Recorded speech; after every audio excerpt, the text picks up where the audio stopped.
On the other hand, look for a moment in Philippians 2, verse 16. And I'm only going to read the latter part of the verse. Paul says that I may rejoice in the day of Christ, that I have not run in vain or labored in vain. Dearly beloved, I want to suggest to you, if you were doing your own thing, and working on your own plans and your own projects, in that day, I'm very sorry to tell you, you will discover that you've labored in vain and run in vain. Now, I'm probably nearer to eternity than most of you here, and for me, this is a very serious matter. I've devoted nearly 50 years of my life to serving the Lord, and I don't want to end up with a zero when I stand in front of God.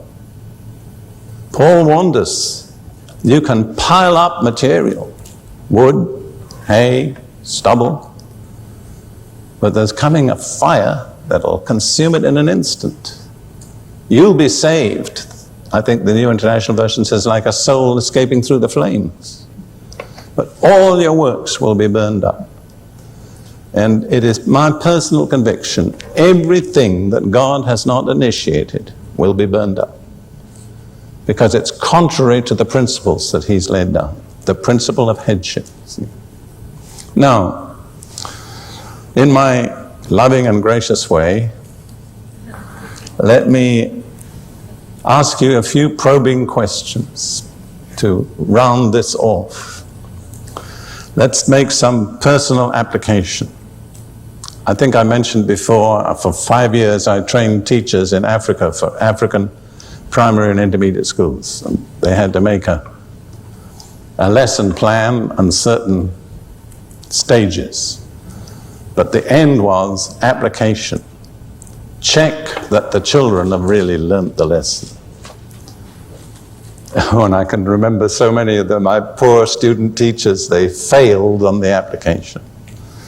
Just forgive me for a moment, it's so vivid to me, but I remember a young man, he was teaching a lesson on sanitation, to give it a very respectable title. Or, as they call it, the Kenya long drop.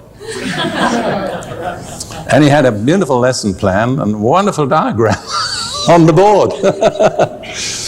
And when he finished, he stood there with his arms folded, waiting for me to approve. But I tiptoed around the class and I looked at what the children had got in their exercise books. It didn't have any relationship to what he had on the board. So I had to deflate him. Say, you taught all right, but they learned nothing. So, let's have the application, shall we, for a little while.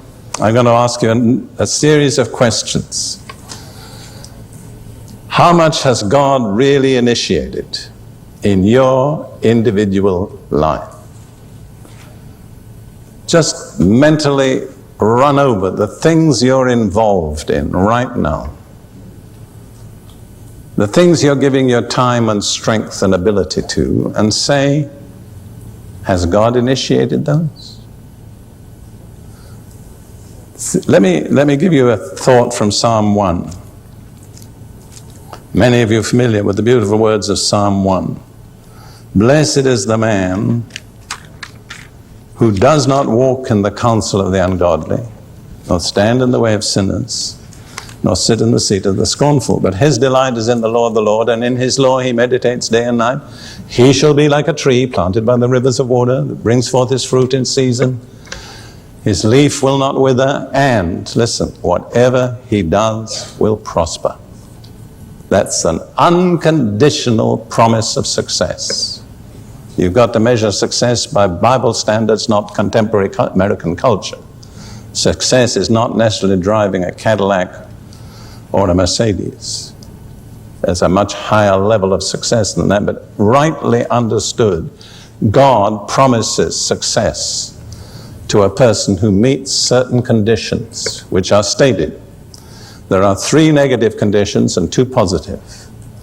The negative conditions are not walk in the counsel of the ungodly, not stand in the way of sinners, and not sit in the seat of the scornful.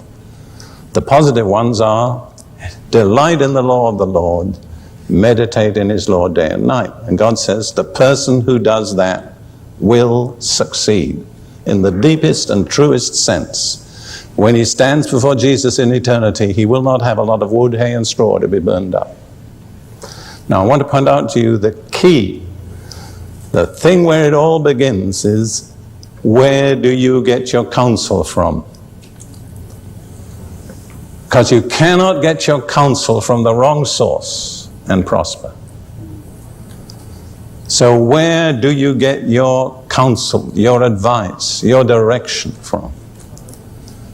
You realize that you have right of access to your head, who is called the Wonderful Counselor. Are you availing yourself? You know, in the business world, people pay very large sums of money for letters from, quote, experts telling you where to invest. Well, what about consulting the real expert? What about getting your counsel from the Wonderful Counselor? It's going to demand, for most of you, some pretty radical changes. Some of you will have to stop doing some of the things you're doing. I don't mean you've got to go out and stop tomorrow, but I mean that there'll be a process of adjustment. And if you do it faithfully, I want to tell you, after about 6 months or a year, one day you'll lean back and sigh.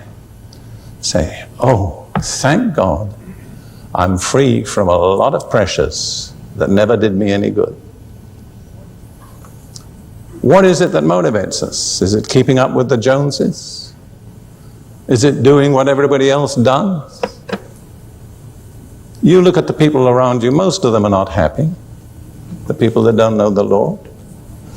In Israel, I'd have to say, you see very few happy people. When Ruth and I walk down the street in Jerusalem, just looking ourselves, people turn around and look at us because they're not used to seeing happy people.